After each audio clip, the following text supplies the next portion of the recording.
Hello, and welcome to the latest episode of Two Paisans Sitting on a Couch.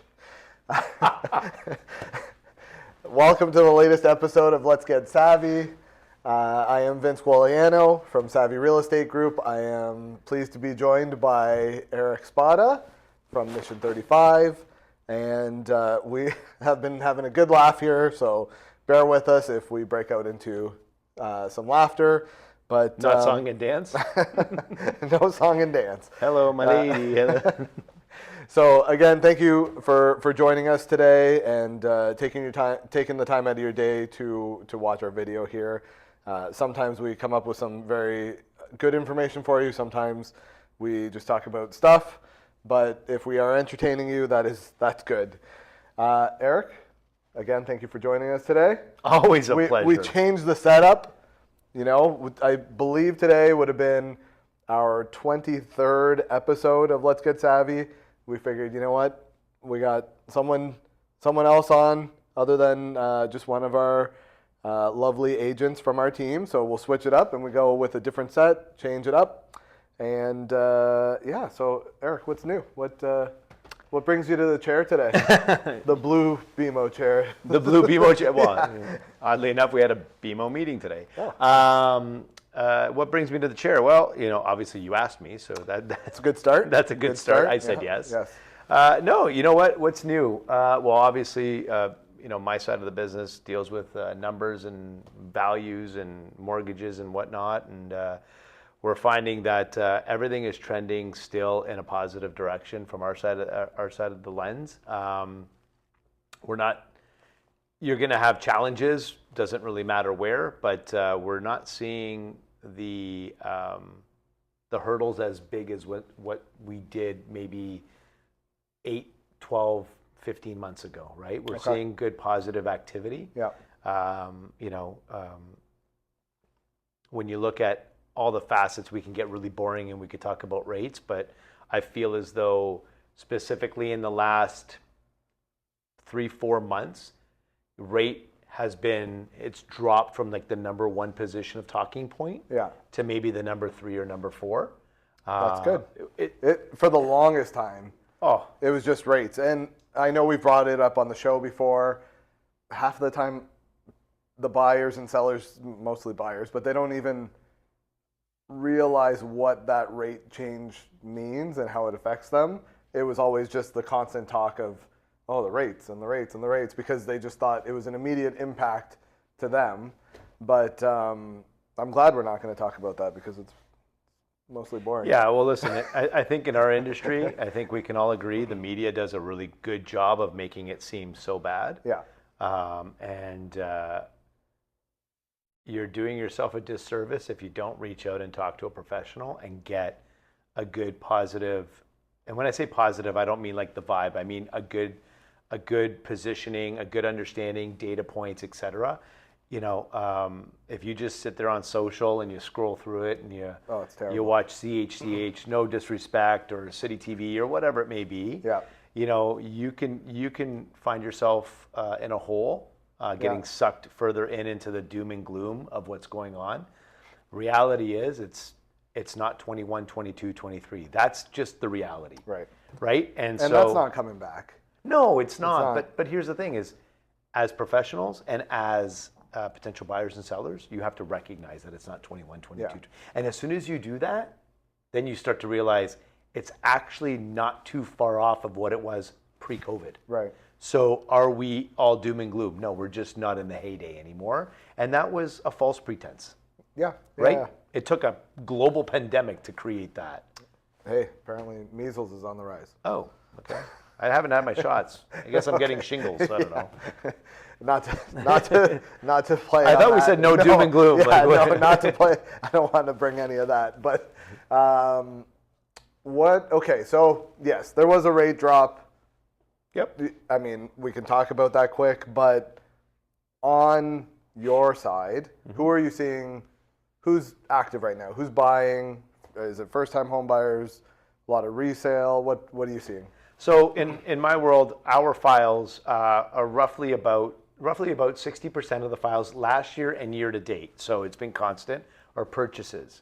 then from a economic standpoint throughout Canada, you could say that it's either 50 or 52% of purchases are first-time home buyers. Beautiful. Love so, and that's a national number.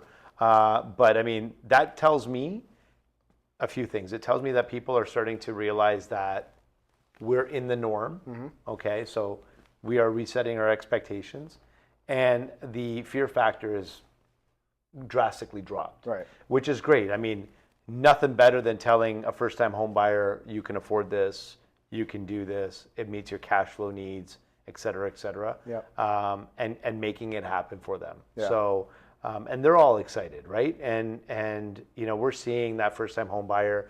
The average age of the first-time home buyer has been elevated, but in our world, personally speaking, mid-20s, early 30s. Okay. Yep. All right. Even though the average age is hovering more closer to 40, but we're still seeing the lower ones come in. And are those first-time buyers? I'm guessing it's a high percentage that are needing to get home insurance or mortgage insurance. Yeah, high ratio. Yeah.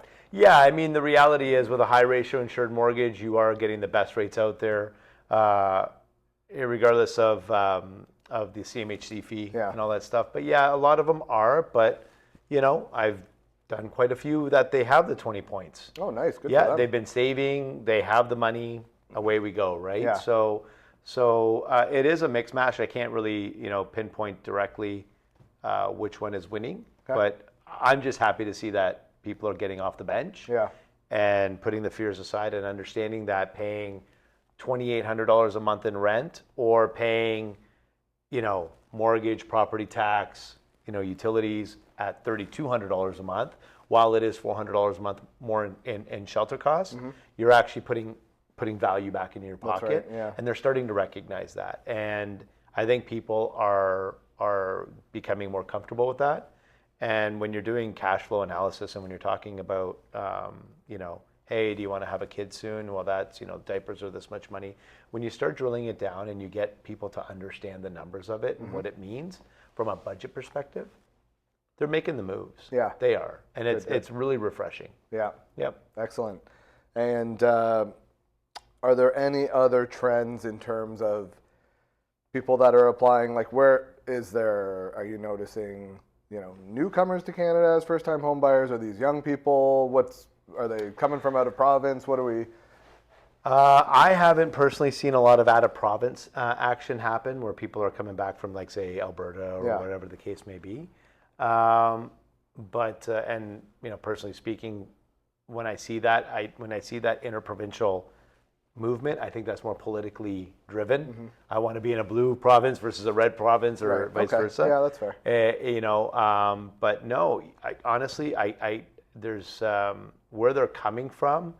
We're seeing a lot of just Canadians, and interestingly enough, when you look at, again, national stats, a vast majority, like over 90% of students that are international students, they stay in Canada after graduation. Okay. So, when you look at that, are they newcomers? They've been here for 4 years, right? So I would say they're not. They've been acclimated to the weather. They've been acclimated to our culture. They've been acclimated to just our way of life.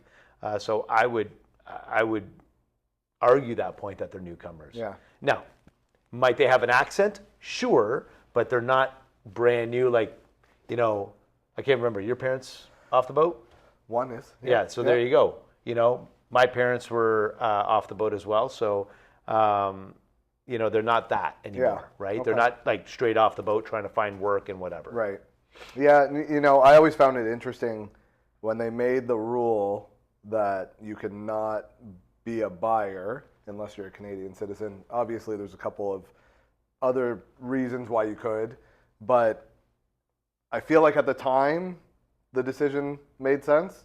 And now when I look at it, I'm like, why? Let's get some international money coming in. And because now when you have let's say a buyer's market, at the time, I feel like the reason for it was we wanted to allow the people here, the Canadians, to buy a home because the market was crazy, everything, but they made this rule, they passed this legislation until I believe it's 2029 off the top of my head for no international buyers. But when I look at it now, I'm like, let's get some stuff going again. Like to me, I feel like it's something that should be looked at again because I just don't feel like it applies to the time right now. It did apply then because it made it more difficult, increased prices, inflation, all that stuff. Now it doesn't seem to make sense to me. I told you I was just on vacation and speaking to a lot of people from around the world. They thought it was silly too. Like, why not allow people to invest in Canada, right? Like, it's not like they're going to be taking homes that other Canadian. We always talk about a shortage of homes, but we've stopped a lot of new builds because there's no one that's buying them at the moment. Right. Anyway, I'm just going on a rant about just certain policies that I find. Well, it's funny. So you can take that and you can actually expand that to like what's going on in the condo market, right? Yeah. So development is like not there. Yeah. Right? Okay, so fine, development is not there. That's all great. But what happens so if development doesn't start soon to prep for 2 years down the road or 3 years down the road for that occupancy, yeah, and inventory levels drop, then you get into a mad frenzy of, oh my God, we need to develop. Prices shoot back up because of supply and demand is now inverse. Yeah. So if you ease up on the foreign buyers policy and allow a certain percentage to come in and buy what's available, yeah, then you might have developers slowly getting back in, so that way you can equalize as opposed to just this drastic boom. Yeah. And then who's going to suffer? Everybody that's here already. Yeah. Going, well, now I can't afford that condo anymore because it was in 2025, 26, it was 500 grand. Yep. Now that same one in 2029, 2030, because of supply and demand, it's now 750. Yeah. It's like, we just flipped again. And that is the market, right? It's going to go up and down, and but listen, we're not politicians, right? We're not smart true. people. That is true. No, that is true. Smart. I agree. But other interesting facts, if you don't know out there, I did find it interesting. We were just discussing it off camera, but the fact that in the U.S. you can lock in for a mortgage rate for, I think it's 25, 30 years. Yeah, their term is the amortization period. Yeah. Which is crazy because I'm talking to people that during COVID locked in for like 2%. And they are paying that for ever until their mortgage is paid off, essentially. Ever. Incredible. Yeah, no, it's interesting. When I go on vacation, I like to socialize with everybody. So, normally you're a quiet guy.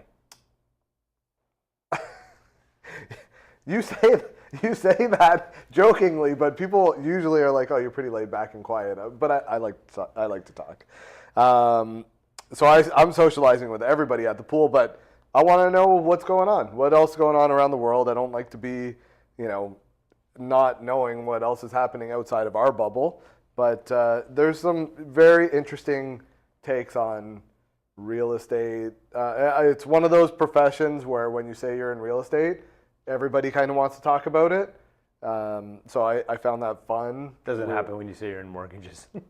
I would say I am in the financial side of real estate. That's how you have to position it. Yeah. I'm in mortgages. Oh, this guy's going to try to sell me something. Yeah. Credit bureau. Yeah. But anyway, no, I think on our side we're seeing it is fairly stable. Well, you guys are busy as a team. As a team, we are busy. You guys are busy. You guys got a lot of listings. You got a lot of buyers. I think it's stable right now. It's I don't really watch what other people are saying about the market. I like to look at my own. I look at MLS, see what's moving. Like you were saying earlier, and we talk as a team. You look at one source, it's doom and gloom. You look at another source, everything's great. But I like to give my own kind of feedback based on the information that I'm seeing because I can see the trends. Like throughout the year, I know when the busy times are, right? I'm not going to tell someone that it's the busiest time if I know factually it's not the busiest time. But like you said, we're recession proof. Homes, people are always going to have to buy and sell. It's going to happen. It's just cyclical. Or it could be secular. It could be secular. I don't know what secular means. Cyclical. And I just find, at the end of the day, you just have to understand the market, do everything that you need to do if you're buying or selling, and put yourself in the best position to succeed. Talking to smart people like yourself, understanding, like, what are people maybe not coming prepared with before they see you right now? For the most part, does everyone have an idea of like what they need? Because when we send them to you, it's like, hey, just call Eric. Eric will help you out. They don't ask us, what am I going to need to provide to the guy? So like, what do they need to have ready for you? Say they've decided to purchase a place and they didn't get pre-approved. Well, obviously, you have finance clause and stuff, but what do they need to get to you? So, great question. The first thing that people need to, when they do come to see me, or people in my profession, you got to come with an open mind and an understanding that transparency and honesty is absolutely critical in that relationship, right?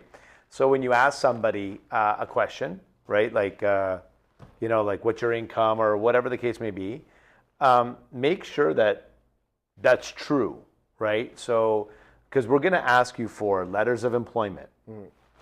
Always going to happen. If we're claiming the income, you have that. So if you have 2 jobs, you need 2 letters of employment. You need pay stubs. Sometimes it's 1, sometimes it's 2 per job. You're going to need all your T4s, all your notice of assessments. You're going to need, if you're claiming child tax credit, your CCB statement. If you're separated, you're going to need to show the divorce paperwork that's signed off on. Plus, you're going to need to prove that you're getting your payments. If you have child support, same thing. You're going to have to prove that you're getting your payments. So always good to just be very transparent and honest.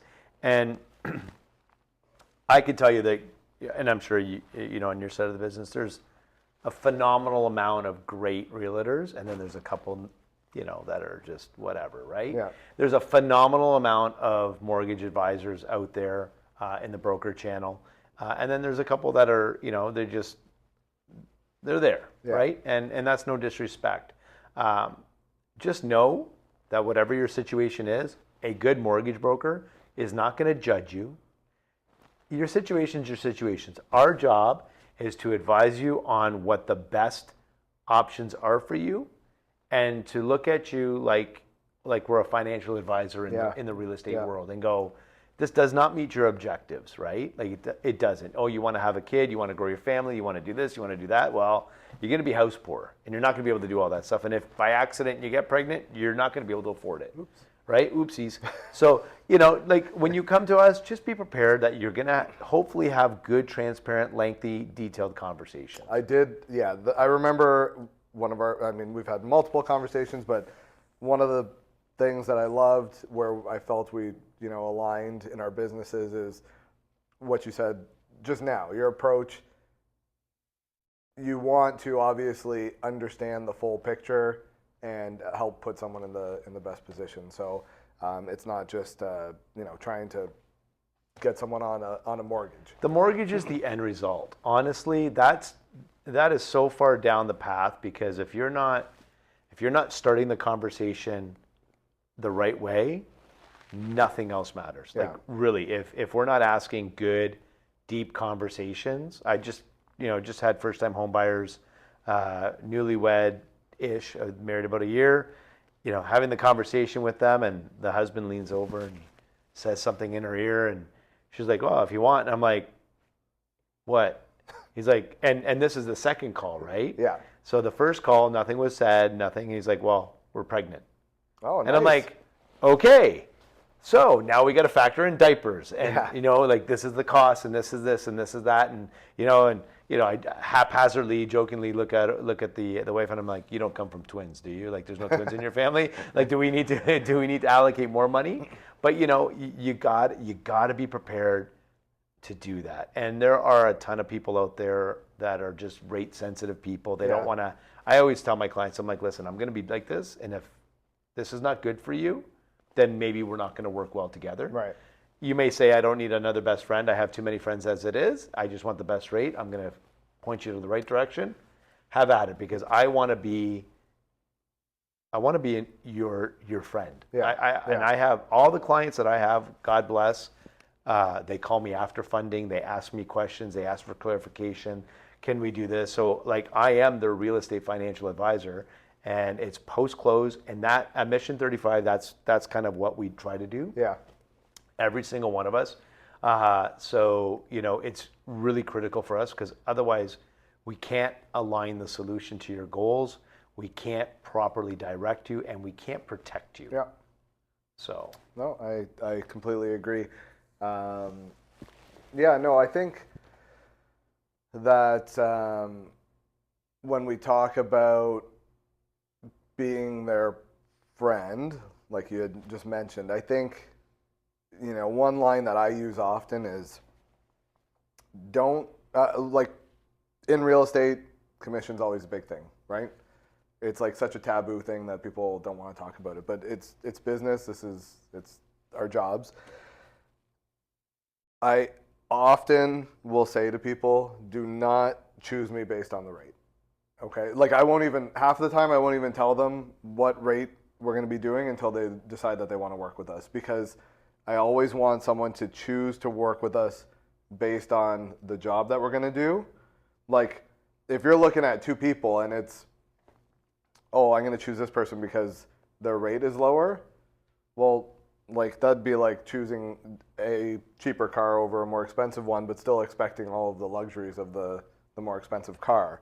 So at the end of the day, if you're going to choose someone, do your research, find out what that person is going to do and what they have to offer, and then decide who you need to work with or who you want to work with, and then you can talk about the rate after. And if that's a negotiation thing after, then that's a negotiation thing. But it's always good to make your decision not just based on the number, because at the end of the day, you want to be able to talk to that person 2 years down the road, 3 years down the road, and have a good friendship with them. You don't have to be best friends. Mm-hmm. I mean, I like some of the people that I work with, though. Some of them. On the Mission 35 side, I recall a soccer game that was about, what was it, 2 weeks ago? 3 weeks ago? Was it 3 weeks ago now? Pretty sure. I do have to... October 22nd, if I'm not mistaken. I do have to give a very humble shout out to the Mission 35 soccer team.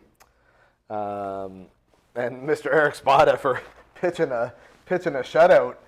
No. Oh, sorry. No. Sorry. One goal, but yes. But he was offside, and the linesman shrugged it like this. So I'm pretty sure the linesman has been disowned by the father, who's a Mission 35 agent. Okay.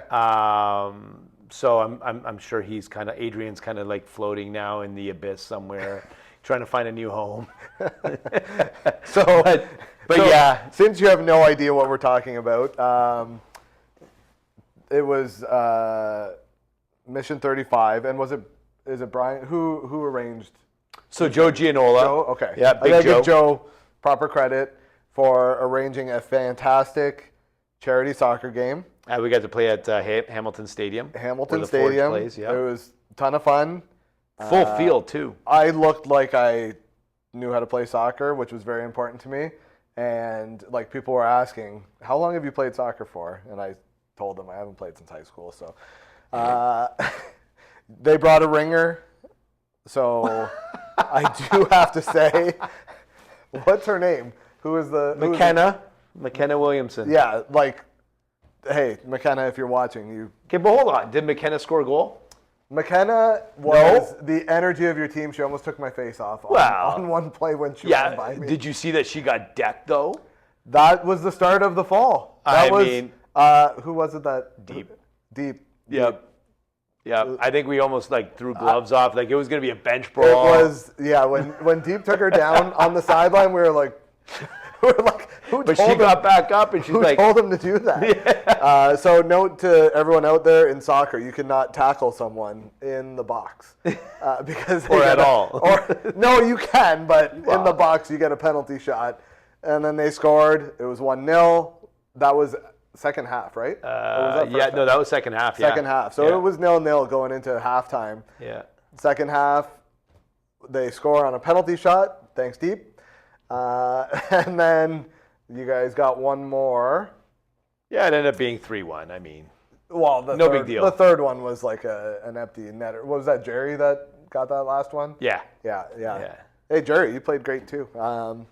Listen, rumor has it, like back in the day, Jerry was like top rated in Hamilton. I could see it. Yeah. But he's really old now, so I mean, like most of your team was. Well, I think Jerry's like the oldest. Like he's like no almost. Love you, Jerry. We're gonna have to tag him on this. No, it was a great time, and it was for charity. Yep. The charity was for what was the. I don't know if you recall his name. You know what? I'm sorry, I don't. This is bad podcasting. Yeah, bad. No, sorry. It was a unit at McMaster. That's right. Sorry, it's escaping me what the unit's name was. We will. You know what? We'll tag it. We'll tag it. We'll tag it. And then if anyone wants to donate, there's probably some more clips coming from the soccer game. You'll see me all over the field, just doing nothing, just creating running. Havoc. Talking smack as he's running towards the net and can't score. Yeah, no, but shout outs to the players on our team that played really hard. No, it was a great game. It was fun. Larry was busting it out there. It was a lot of fun. He was playing great. It was a lot of fun. Yeah. I think there's going to be some rematches happening, but rumor has it it's not going to be soccer. I'm okay with a different sport. It might be hockey. Let's not do hockey. Half of us are Italian. Listen, I got asked, and my answer was the blue line trips me all the time. Ice hockey? That's. Oh God. I don't know. Like it could be softball. Could be basketball. Basketball. I mean, you hate basketball, but hate it like it's my best friend. Yeah. Football. Let's do some. Let's do any of those. If we do football, can we do like full contact, no equipment? Ask Deep. Let's go. That's deep. That sounded weird. Yeah. Oh God. Yeah. Anyway, we always have a good time. So anyway, and it's for charity. Yes. So it was. I mean, we have a great partnership from the corporate level. Yeah. Remax Escarpment Niagara, Mission 35, great partnership. Fantastic leaders on both sides. Mm-hmm. I mean, I would be remiss if I didn't say the Zerini family from the outside looking in wasn't an amazing family. And Mr. Brian Hogben, principal broker for Mission 35. Like I can't say enough about that guy. Yeah. So I feel like we're so deep into the show right now that no one will ever see. I feel like we might have to do like thank clips. Yous. Yeah, that's a good idea. We'll cut them. This is like 8 episodes. Like you're done for 8 weeks. Potentially. Yeah, and that's cool. Yeah. You're welcome. I appreciate I won't even charge you for it. Thank you. Yeah, well, you're welcome. You can buy me drinks. So. On the sports note as well, I mean, now we're just freestyling. So how about the Jays? I wore my Jays hat on vacation every once in a while, and I do have to say... Mad credit? Okay, so first of all, congratulations to the Jays. They played fantastic. Everything had to bounce wrong for us to lose, and it did. And we'll get them next year. But every American that is not from LA was rooting for the Jays. Oh, yeah? And it was actually the highest rated World Series in 34 years, which is crazy. Wow. Because everyone thinks, like, obviously Toronto's a huge market. Yeah. It's like the 5th biggest market in North America. But, when you think of, like, all of the different markets that could be playing in the World Series, for it to be the most televised in 34 years, I was in Toronto on the Friday night of Game 1, and the atmosphere was insane. Yeah. And we played fantastic that night, and it was one of the wildest things to see. And then the speed from just like elation to disappointment in Game 6 and Game 7 was just like the worst worst thing. Like you walked out and everyone was like, oh. So I'm not a baseball guy at all. Yeah. I'm a football guy, NFL, then CFL. We're at 30 minutes. Nice. Good. That's good. Good. We're getting queued up over here. We've finished. Our director is. We've finished the first quarter of this episode. But not being a baseball fan, I'll admit that the first few games, well, definitely throughout the whole playoffs run, I didn't watch anything. Yeah. Then came the World Series, and I want to say, like, out of the first 5 games, I probably watched the equivalent to maybe 6 innings. Oh, jeez. I'm just not a baseball guy. That's fair. I can't get into it. It's kind of like NASCAR for me. I can't. Yeah. I fall asleep. Anyway, but watching game 6 and 7, Yeah. especially all of 7, like from start to finish. Yeah. Wow. Yeah, Like, it was and incredible. It was. It's unfortunate, but I think that would have made like a lot of. It would have brought a lot of joy. Yeah. To a lot of people. A parade in Toronto is due again. Like, yeah. It's been since the Raptors. But on the baseball note, so when we're going for vacation, I'm like, you know what? The players are probably going home right now. As we're in the airport, standing beside me is Vladdy Guerrero Sr. Oh, okay. And nobody is saying anything. So I'm like tapping Sarah. I'm like, Sarah, this is Vladdy Guerrero Sr. This is like his dad. He used to play for the Expos. She's like, no way. She's like, nobody's even talking to him. I'm like, trust me. I show her a picture. She's like, that's definitely him. They have an entourage of guys with Blue Jays bags. And I'm like, trust me. I know who this is. And she's like, go take a picture. I'm like, it's 5 a.m. I'm not going to ask an adult man for his picture. Hello. At this time. Hi. But no, it was cool. I did take a picture. I took a picture of him. Yeah, it was like a very discreet picture. So that's not creepy at all, though, right? Sent it to the right? buddies and, Not creepy? No. You can take pictures of other men. No. You know what? I saw Post Malone in an airport once, Yeah. and we were very, very close together. Yeah. But I opted not to be the creep, and I actually just left him alone. Oh. Yeah. So You didn't have the desire to get tattoos on the face? he's an actual really nice guy. Is he? Yes. Like you talk to him? He's a really nice guy. Really? Yep. I know someone that loves. So, yep. Yeah. So, The first time my mom said, do you like Post Malone? I was like, I have no idea what that is. postman, Mom? I'm like, I don't know what Post Malone is. The post office? Yeah. I thought it was like a cereal. Like Captain Crunch? Yeah. Oh, God. Anyway. Yeah. Let me ask you a question. What's your, and I know you're the eternal optimist, so let's. Always, which is great. It's fantastic, and you need to be like that in our industry for sure when you're battling the news and the media. What's your outlook for 26? Okay, so I'm going to say my baseline is going to be that unless something drastic happens, like there's any, I don't know, COVID or anything, like, and even still, because we've gone through it, so I guess the only things that would change anything would be political or, God forbid, war or anything like that. If there is none of that, I think that as usual with every year, 2026 is going to start out active. I think January is going to be active. I think February is going to be active. And then we're going to have our little, again, we talk about it every time, and I hate to bore people, but spring market is just called the spring market because of the time of the year. But I love to see the activity that we have in January, February, and March. And then, you're going to have your a little bit quieter summer. And I think it's just going to be a consistent flow. Whether the rates change by another 0.25% or not, I think everybody is just settled right now. I don't think I see anything that's going to drastically make the market go crazy or just completely drop. So to me, unless there's something that changes it, You're going to have your regular. So interesting, on our side of the business, they're predicting an increase next year in real estate activity.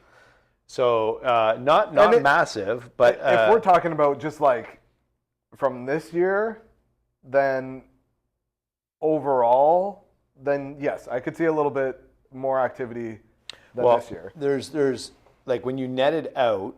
Don't look down, your jowls are. I know my jowls. Inside joke here, guys. Apparently, I have jowls when I look down. I don't know.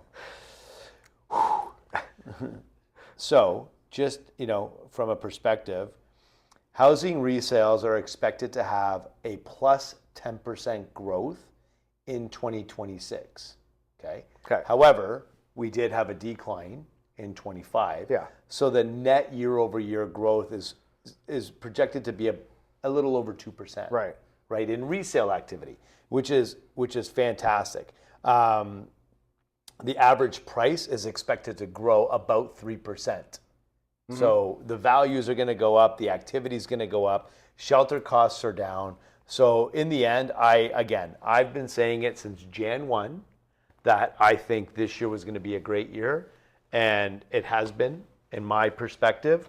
I know I'm going to have a few people out there tell me that I'm crazy and I've been probably drinking all day, but I still think it's been a great year. It has just not been the 21, 22, 23. You're right. Yeah. And 26 is going to be a fantastic year. I think we're going to see a lot more people active out there in the market, either getting pre-approved, shopping, buying, whatever the case may be. I think everybody's going to see a lot of activity.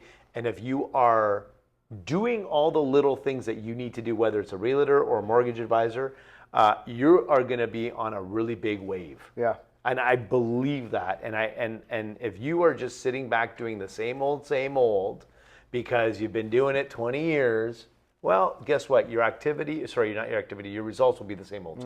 Yeah. No, I agree. So if you are on the bench, lace up and start your stretches and let's go. Yeah. Because you want to be at the forefront of this. Because if that market hits the January, February, March, and it even pops up a bit, you don't want to be on the lagging side of that. Yeah.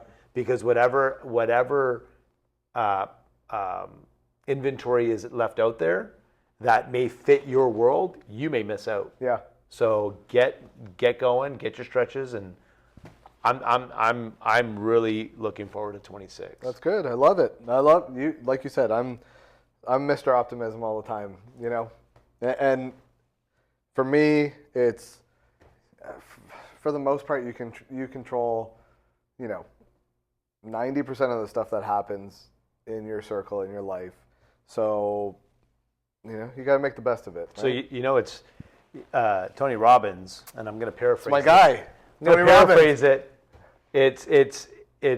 Say it. You can't control. No, that's not the quote. It's not how you react. It's how you react. No, it's where energy goes. No. It's not. Brian, I texted it to you. No. So I listen to Pep Talk. Where focus goes, energy flows. That's the saying. And that's fine. But it's a lot of it is how you react to what's going on. That's what really determines the outcome. It's your reaction to what's happening. That's right. Yeah. So you can't control anything. That's a fallacy. Yeah. There is no controlling real estate, interest rates, people's down payment, nothing. Sarah does have pretty good control. Well, that's over you. On me. Yeah, well, that's you said you can't control anything. I didn't say anyone. I said, Sarah, you're doing a great job. Yes. Great job. He came in looking with a little twitch. Siri's actually talking to me right now. No, but it's not about controlling the situation. It's how you react to the situation that's going to determine the outcome, right? So again, if you are a buyer or a seller or a whatever, you're not going to control the interest rates. You're not going to control multiple offers. You can't control any of that stuff.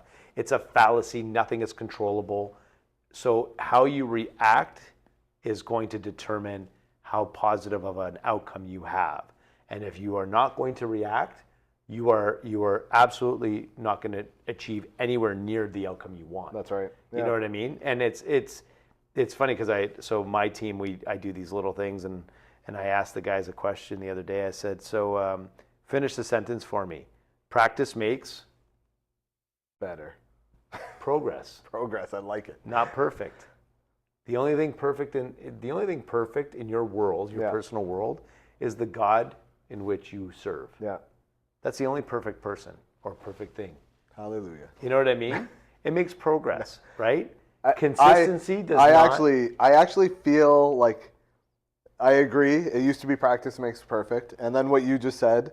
But I also think that there's also one more part to that, and it is, and maybe it's not the right word, but proper practice makes, or what did you say? What was the Progress. progress?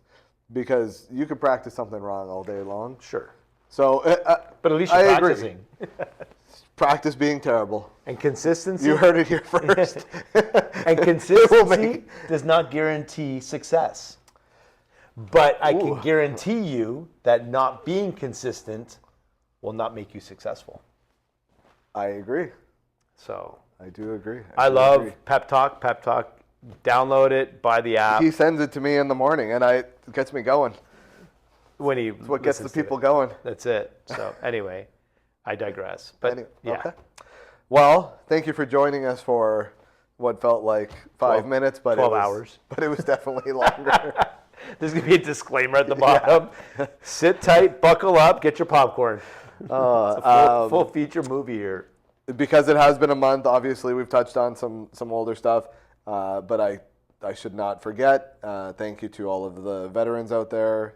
We should remember everybody from Remembrance Day that just passed a couple days ago. So, again, I'm sure everybody has family members or anybody in their past that was affected by war and all of that. So, yes, thank you. And Eric, is there anything else you would like to leave us off with?